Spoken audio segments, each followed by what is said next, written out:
When the man comes back home and he looks stressed, he can know.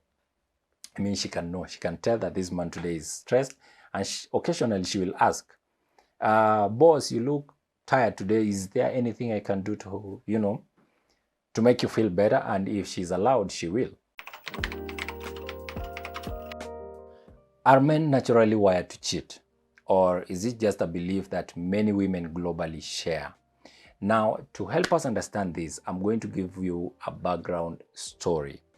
The other month, October 2022, I was in Senegal. Not Senegal. I was in Kigali. Kigali is the capital of Rwanda. We were there shooting a documentary story for one of the NGOs there. And during one of our breaks, we shared a table with a lady from South Africa and a friend of mine from Senegal. And he started giving us a story about the traditional Senegal culture. He told us that in those days, in the Senegal traditional culture, if a man was to go away for extended period of time, then his brothers and his male cousins were allowed to take care of his wife in every small way, and every small way including sexually, and of course providing food and protection.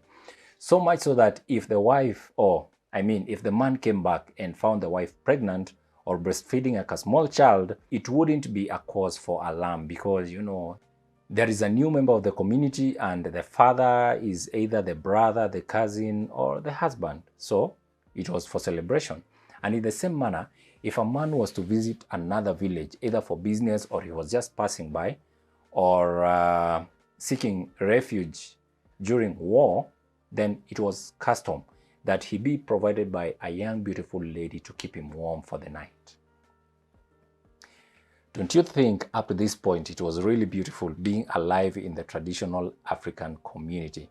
And as absurd as it may sound, I think this type of practices cut across many African cultures, mine included. And I wouldn't be wrong to say that they were responsible for keeping the family closely knit, the community friendly, and everything else and everybody else together, because there were no issues to do with HIV. HIV came in much later. Sexually transmitted diseases, things like unfaithfulness, divorce, those things were not there until the onset of missionaries. When missionaries came with the Bible.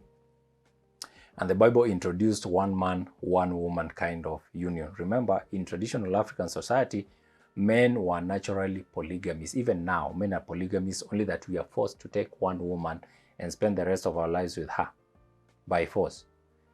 And if you go against that, then you're going against the norm and you're a bad man. So in traditional Africa, these things were not there. They came with the missionaries. Traditionally, even in my culture, women were largely stay-at-home moms with specific duties, okay? To give birth, take care of the children, and keep the home. Men, on the other hand, also had specific duties: provide, protect, and be a leader for the community. Feminists these days would argue that, women were oppressed, men were oppressors. They liked keeping women below them. But if you were there at that time and interviewed some of these women, I don't think they would tell you they were oppressed. On the flip side, they would tell you that they had very happy lives, comfortable, well provided for, well protected, well kept, and led. I don't like to think of it as oppression because everyone in that traditional setting had their duties cut out for them. Women had their duties cut out for them. Men had their duties cut out for them.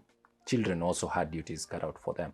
And all this came up as a result as a desire for survival and continuity.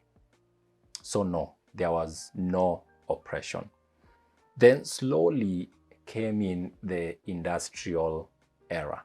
But before this, we need to understand that men were used to being in charge. Men were used to being in control. Men were used to leadership. On the other hand, women were used to staying at home, nurturing the kids, and being provided for. That was a setting I need you to understand. So then came the industrial age. and women started going to work. Actually, in the developed nations, women started going to work during, the World War II. That is when most men were not at home, they were at war. And again, because of the need for survival, women had to go out now and start providing for their family because the man was no longer there. She had to go out and start providing for the family. And so they joined the workplace. After working for some time, of course, it came with economic empowerment. The woman could now earn her own money. She could buy her own food. She could provide for the kids in the absence of the man. When the man came back home, things were different. When he started giving orders, the woman would challenge. When he tried to give leadership, the woman would challenge. When he tried to, voice his opinions, the woman would challenge. And he realized there was a change in the setup generally. And that is where, because some men who would not stand this now started calling for divorce. I cannot stay with this woman anymore, a woman who shouts at me, a woman who raises her voice at me. I cannot stay here anymore. And, divorce came in, families started breaking, communities could no longer hold together, and more campaigns about, women empowerment, girl child power started coming in, and most women started embracing it. And, even in courts, if a man was to challenge something like paternity in court, the courts are more forgiving to the woman, are more ruthless to the man. For the men who did not opt for divorce, they would decide to put the woman on pedestal, just to keep the family together. He would decide to put the woman on pedestal and let her lead. And this gave the woman a false sense of power.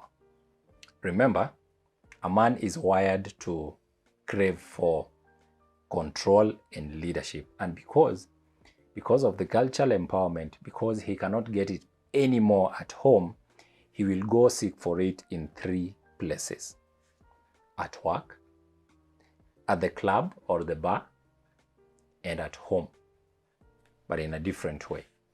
So at work, if he's in a position of leadership, if he's a boss at work, there is this secretary.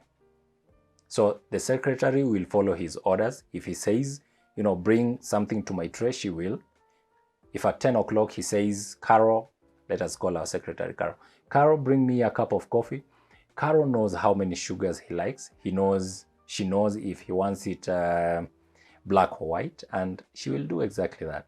And in the evening, if she tells Carol, Carol, tomorrow we have guests, so I need you to put on your pretty black dress. Guess what? Carol will turn out tomorrow in her short black dress, just like the boss said it. So you see, at work, he's still respected. He's still allowed to lead. At the bar, there is this bartender, there is the waiter, and then there is this beautiful career woman who likes frequenting the bar from time to time. She is single, she has her money, and so she likes being at the bar in the evening. So this man at the bar, the bartender knows his favorite drink and how to mix it, when to give it to him. The waiter knows when to approach him and ask for another drink. And the career woman knows his favorite spot, and she will go there and sit a few minutes before he arrives, or she will join him a few minutes later after he has settled with his drink. And she has also taken time to know his favorite music and also taken her time to master some of the dance moves. So you see, again, at the bar, he is allowed to lead, he is respected, he is understood. Back at home, there is this humble, meek, respectful house help. And I may also add beautiful. She's good with the kids. She makes them laugh. She makes them happy. She even helps them with homework. Yes, homework. Most of these house helps today are university graduates. Because they don't get opportunity in the formal employment, they have found a place in people's houses to provide, house help duties. So she is an intellectual. She is bright. She is sharp. She can easily help the kids with homework. When the man comes back home and he looks stressed, he can know. I mean, she can know. She can tell that this man today is stressed, and occasionally she will ask, boss, you look tired today. Is there anything I can do to, to make you feel better? And if she's allowed, she will. She knows his favorite TV shows, and once in a while, when you're away, they will watch a few episodes of Popcorn. And trust me, she also knows his favorite meals, because the wife never cooks at home anymore. She is taking care of boardroom meetings. The house help took her time to know the man's favorite meals and how to prepare them and how to present them. And as time goes by, she will also get to know his favorite sex position, and she will execute it perfectly. Do not sacrifice me up to this point. I know you're starting to think this is a reckless guy, that is a reckless husband, but I will take you back. If you have been following this story keenly, you'll realize that in the three places I've mentioned, at work, at the club, and at home with the house help, this man is respected. They show him love. They allow him to lead. And most of all, they understand his needs. So while the wife is out there busy, chairing boardroom meetings, shouting at people at work, and when she comes back home, she's shouting at the house help, shouting at the kids, shouting at the husband, and reading, Kenya Airways' latest magazines on travel destinations. These other three women are taking their time to understand her man. They are taking their time to take care of his needs, to understand and take care of his needs. They are taking their time to respect him, and they are also allowing him to lead. A man craves for leadership. A man craves for power. A man craves for control. And that is why globally, everywhere, men go for top positions. Men don't sleep looking for wealth. Men scramble for top positions of power. Why? Because we want to lead. We want to be in control. We want to feel respected. And when we don't get it back at home, we shall go looking for it where we can find it. Now, I am a Christian man, and I don't believe I would cheat on my legally wedded wife. I wouldn't sleep with my secretary. I wouldn't sleep with my house help. Yes, I'm being very genuine at this point. But I would very much love to feel respected. I would very much love to feel understood. I would very much love to receive the love from the person I call my wife. And most of all, I would love to be in control. But again, to the men, you cannot have all these things if you are an irresponsible man. So learn to provide, learn to protect, and learn to be a responsible leader if you want all these things to come to you. If you have enjoyed today's discussion, leave your thoughts down in the comments below and tell me, is cheating something that is wired in men, or is it a belief that women have, or are we all living in denial? Leave your thoughts in the comments below and let me know what you think.